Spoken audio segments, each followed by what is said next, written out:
माँ का गहना को गिरवी रख के, पिताजी का खेत गिरवी रख के, बहन और भाई के सपने को गिरवी रख के 5 साल, कोई 10 साल तैयारी करता है, किसी का बाल पक चुका है, किसकी आंख की रोशनी चली गई है, जब उसको वैकेंसी नहीं मिलेगी और आप कहेंगे मुर्गी पालो, सुअर पालो, क्या बीतेगा उस दर्द को आप समझिए। तो आज का आंदोलन है स्टूडेंट के लिए, क्योंकि सबसे पहले अगर किसी को आपको मजबूत करना है, सबके से पहले अगर इस राज्य में किसी को खुशहाल करना है तो सबसे पहले स्टूडेंट को करना होगा। स्टूडेंट मुस्कुराएगा, ये राज्य मुस्कुराएगा, ये देश मुस्कुराएगा। इसीलिए लेकिन आज का जो आंदोलन है इसका क्या कुछ उद्देश्य रहा? आज के आंदोलन का उद्देश्य है छात्र, यानी देश, आज भारत देश कहता है हम चीन का मुकाबला करेंगे, किसके दम पर? छात्र के दम पर। कहता 65% नौजवान है। आप कल्पना कीजिए अगर 65% नौजवान जो हजारीबाग के हॉस्टल्स में, रांची धनबाद के हॉस्टल्स में अपनी माँ का गहना को गिरवी रख के, पिताजी का खेत गिरवी रख के, बहन और भाई के सपने को गिरवी रख के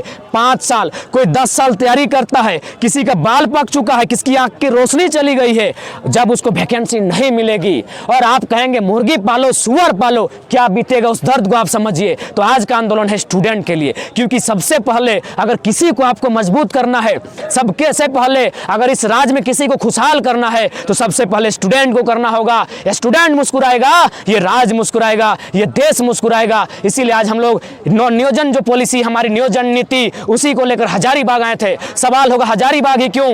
राजधानी रांची है, उप राजधानी दुमका है, हम खुले शब्द स्तर पे कहेंगे हजारीबाग हमारी शैक्षणिक राजधानी है, यानी कैपिटल ऑफ एजुकेशन। इसीलिए पढ़ने वाले छात्रों की संख्या यहाँ ज्यादा है। आज छात्रों के दर्द को अगर कोई समझेगा तो नेतृत्व हजारीबाग को करना होगा। ये पढ़ने वाले छात्र बहुत मुश्किल से अपने घर से चावल बना नहीं है कि झोला में भर गया हॉस्टल आने के लिए, आलू कोड़ाया नहीं कि झोला में भर गया, सीम गांगर झींगा सब झोला में भर गया कि बेटा पढ़ेगा, बेटा लड़ेगा, बेटा एगो छोटा सा मामूली सा नौकरी लेके आएगा। लेकिन जैसे ही आता है आज 12 को vacancy cancel cancel cancel cancel. क्या आप उम्र को लौटा सकते हैं? क्या हमारे पक्के बाल को काला मेहंदी से सादा कर सकते हैं, नेचुरली सादा कर सकते हैं? कभी नहीं। क्या हमारी आंखों की रोशनी लौटा सकते हैं? तो आप ये क्यों बोल रहे हैं उम्र के सीमा बढ़ा देंगे? हमारी उमंग को, हमारे जोश को, उस पर जो हमला हो रहा है इस पर कौन बात करेगा? इसलिए आज नौजवानों के पक्ष में नियोजन नीति बनानी होगी और नहीं तो जोरदार आंदोलन होगा, एक साथ पूरे राज्य में चक्का जाम होगा। हेमंत सोरेन सत्ता में आने से पहले जिस तरीके से नौकरी की, स्थानीयता की बात की, अभी जिस तरीके से सरकार घिरी हुई है, स्थानीयता जो है उसको राज्यपाल वापस कर देते हैं, नियोजन नीति हाईकोर्ट से रद्द हो जाती है। क्या लगता है कहाँ खामियां है? सरकार में खामियां है, अधिकारी में खामियां है, या नीतियां में खामी है, सोच में खामी है? देखिए सोच में खामियां है। मैं स्टूडेंट हूं, मैं स्टूडेंट की तरह बात करना पसंद करता हूं। जो लोग संविधान का हवाला देते हैं, आर्टिकल 14, 15, 16, कभी कभी 19 का हवाला देते हैं, तो उनको 19 का 6 भी पढ़ना चाहिए। अनुसूचित जनजातीय क्षेत्र में किस प्रकार का प्रतिबंध है। संविधान की अगर आप बात करते हैं तो आपको यह भी जानना होगा, भारतीय संविधान आर्टिकल 171 कहती है विधायक बनने के लिए कम से कम 60 का होना चाहिए राज्य में, लेकिन 371 की कुछ धाराएं हैं जो सिक्किम और अरुणाचल प्रदेश को कहती है 30 विधायक से आप काम चला सकते हैं। इसी देश का संविधान अरुणाचल प्रदेश के लिए अलग कानून की बात कहता है, झारखंड बिहार के लिए अलग कानून की बात कहता है। यानी क्यों?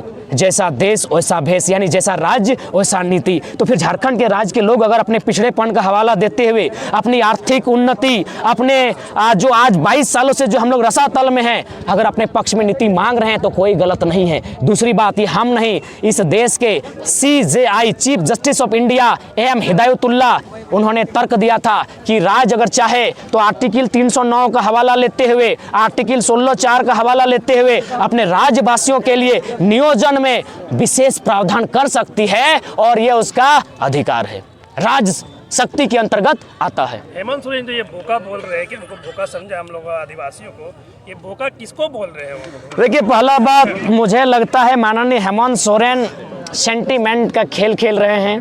माननीय मुख्यमंत्री सबसे पहला बात अपने गिरेबान में खुद देखिए, जो भी उनके इर्द गिर्द शागिर्द बैठे लोग हैं उनका आंदोलन से ना वास्ता है, न इस राज्य की मिट्टी से वास्ता है।